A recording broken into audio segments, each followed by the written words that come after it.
बहुत समय पहले की बात है। घने जंगलों से घिरा हुआ एक छोटा सा गांव था सत्यपुर। यह गांव अपनी सादगी, शांत जीवन और परंपराओं के लिए प्रसिद्ध था, लेकिन यहाँ का एक युवा लड़का, अर्जुन, दूसरों से अलग था। उसे प्रकृति से गहरा प्रेम था, लेकिन सबसे ज्यादा आकर्षण उसे रहस्यों से था।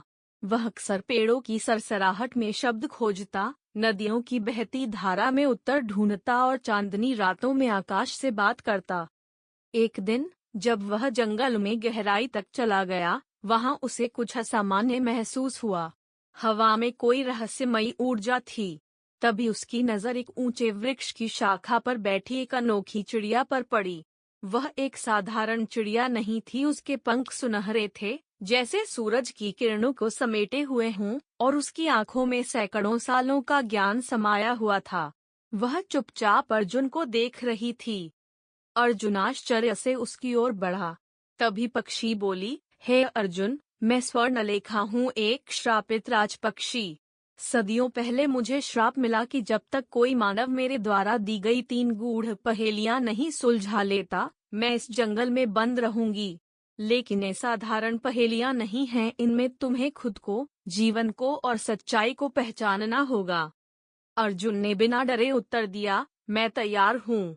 भले ही जीवन दांव पर लगे, मैं इन रहस्यों को सुलझाकर तुम्हें मुक्त करूंगा। स्वर्णलेखा मुस्कराई और उसके चारों ओर हवा घूमने लगी, जैसे कोई रहस्यमयी द्वार खुल रहा हो। पहली पहेली, आत्मा का प्रकाश। स्वर्णलेखा उसे एक जलते हुए दीपों से सजे पत्थर के मंदिर में ले गई। वहां एक पत्थर की दीवार पर चमकते अक्षरों में पहली पहेली लिखी थी। ऐसी वस्तु जो जितनी बांटी जाए, उतनी ही बढ़ती जाए, जिसे कोई देख नहीं सकता, पर वह ज्ञान के अंधेरे को मिटा देती है, जो अमीर और गरीब दोनों को बराबर रोशनी देती है। अर्जुन मंदिर की लौ की ओर देखने लगा। दीपक की रोशनी उसे आंखों में नहीं, मन में महसूस हुई, और फिर जैसे किसी ने भीतर से उत्तर दिया, ज्ञान, यह वही है जो हमें अंधकार से निकालकर सत्य की ओर ले जाता है। इसे जितना बांटो, उतना ही यह बढ़ता है। स्वर्णलेखा के पंखों में चमक और तेज हो गई। वह बोली, तुमने पहले द्वार को खोल दिया है, अब चलो दूसरे रहस्य की ओर। दूसरी पहेली। अब वे एक पहाड़ी की चोटी पर पहुँचे, जहाँ नीचे एक विशाल नदी बह रही थी। वहाँ एक प्राचीन घड़ी लटकी थी, जिसकी सुइयां वर्षों से रुकी थीं।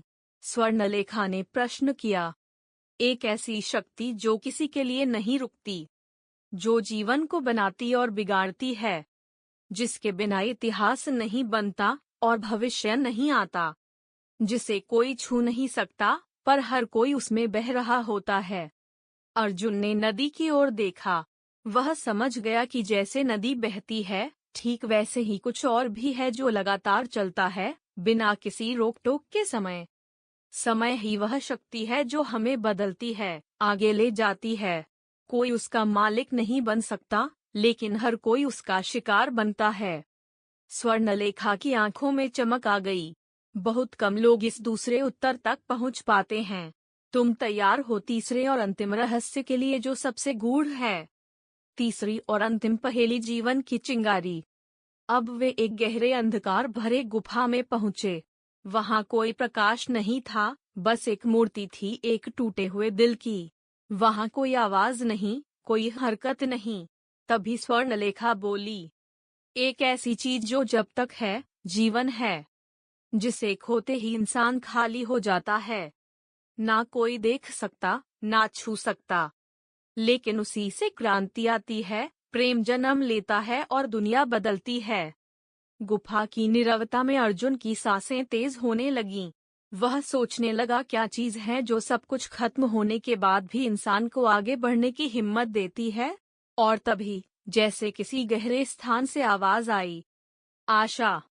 जब तक आशा है, तब तक जीवन है। चाहे कितनी भी कठिनाई क्यों ना आए, इंसान तब तक नहीं हारता जब तक उसकी भीतर आशा जीवित है। गुफा अचानक रोशनी से भर गई। वह टूटा दिल जुड़ने लगा और मूर्ति मुस्करा उठी। स्वर्णलेखा ने खुशी से गगनभेदी स्वर में कहा, तुमने मुझे मुक्त कर दिया, अर्जुन। अब समय है कि तुम्हें तुम्हारा इनाम मिले। अंतिम रहस्य, खजाना और वरदान। अर्जुन को एक प्राचीन महल में ले जाया गया, जहां सदियों से बंद एक दरवाजा पहली बार खुला।